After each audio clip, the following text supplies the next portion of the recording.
Yesterday, Andre Ward took pride in the fact that he just interviewed Devin Haney. It is Devin's first interview since announcing his return to the sport of boxing later on this year.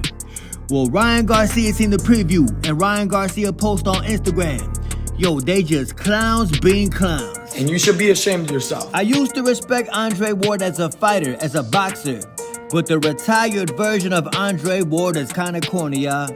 The retired version of Andre Ward is kinda goofy.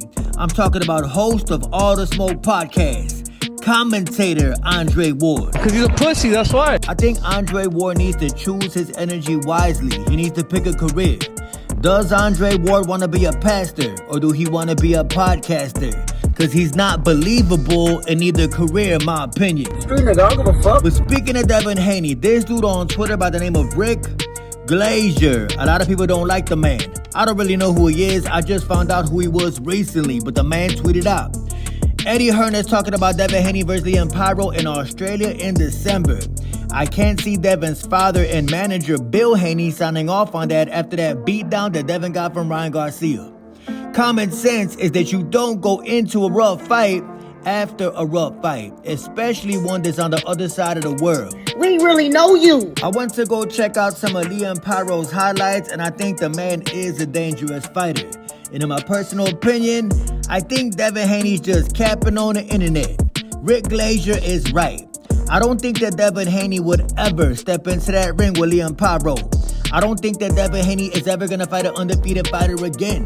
I don't think that Devin Haney will ever be a champion again. I think Devin Haney is all smoke and mirrors at this point in his career. I stay. And Canelo will be knocking out Edgar Berlanga in a couple weeks. But y'all know they've been talking about Canelo Alvarez versus Terence Crawford, a fight that Canelo said he would never take. Now Canelo Alvarez is changing his mind, that's right. The man must have had a couple drinks. He must have been thinking about some easy paydays, who knows. But Canelo Alvarez has insisted that a Terence Crawford fight could still happen next. Despite the Terence Crawford versus Sebastian Fundora fight being ordered, that's right. Canelo said, "I'm not saying the fight can't happen, that order doesn't matter." Horrible fighter. He talking about that WBO order. Y'all know the WBO ordered Sebastian Fundora to fight against Terence Crawford next. A fight that nobody wanna see. I'd rather see Bud Crawford fight Canelo.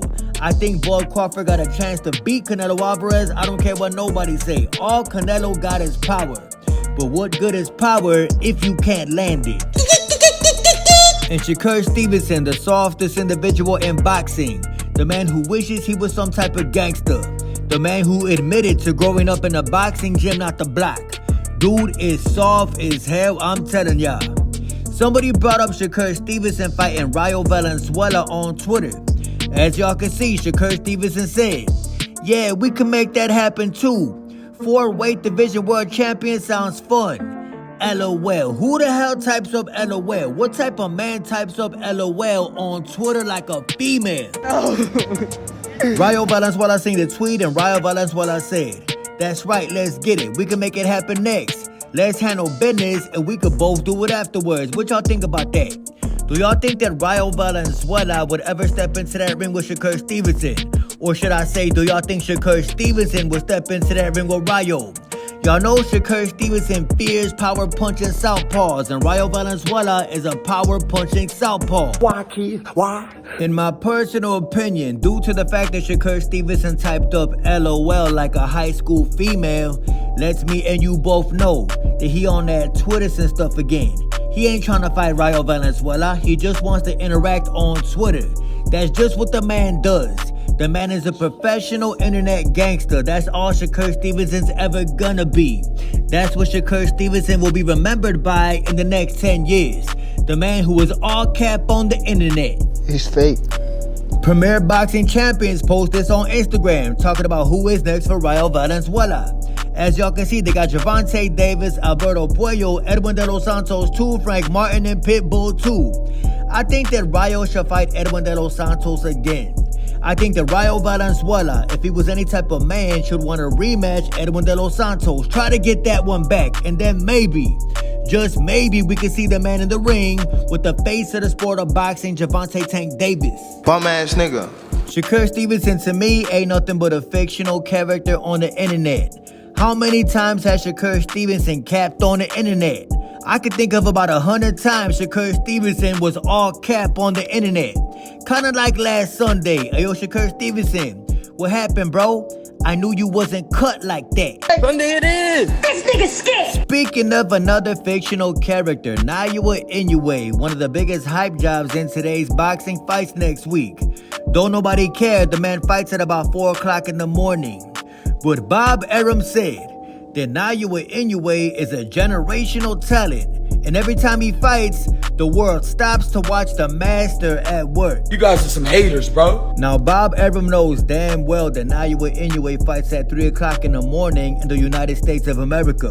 In my opinion, I think the only reason America got a fascination with Naoya Inoue is because all we seeing is them highlights of Naoya Inoue knocking out nobodies.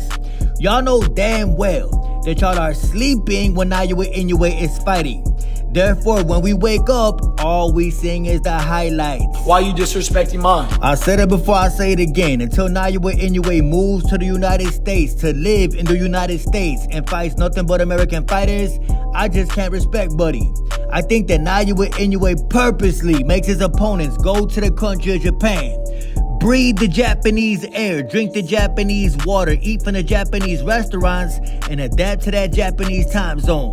That is the only way he's gonna keep on getting these victories. I did get death threats. And I told y'all there was something funny about Jaron Ennis lately. The man is trying to dug Mr. Brian Norman Jr. Jaron Ennis look like he's scared of one particular welterweight, Brian Norman Jr. Everybody check out what Brian Norman Sr. said today about Jaron Ennis pump faking on the internet.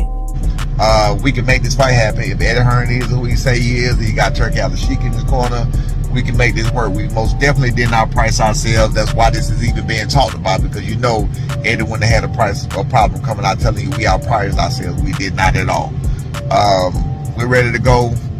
My son is not optimistic anymore about this fight happening. I totally am, because I know my son can beat Jaron Ennis, and this is a great opportunity, but I can't let him go out like that. I can't let him do it for what they trying to say. I can't do that. But either way it go, we ready to go, man. Full transparency. Maybe Jaron Ennis specifically told Eddie Hearn, yo, keep me away from Brian Norman Jr. In my personal opinion, I don't care what y'all say. I think Jaron Ennis knows damn well that he not gonna just run over Brian Norman Jr. Maybe Jaron Ennis fears Brian Norman Jr. In my personal opinion, Brian Norman Jr. got everything it takes to stop Jaron Ennis. I got a right to my opinion. I don't care what y'all say. Sunday it is. Sunday it is.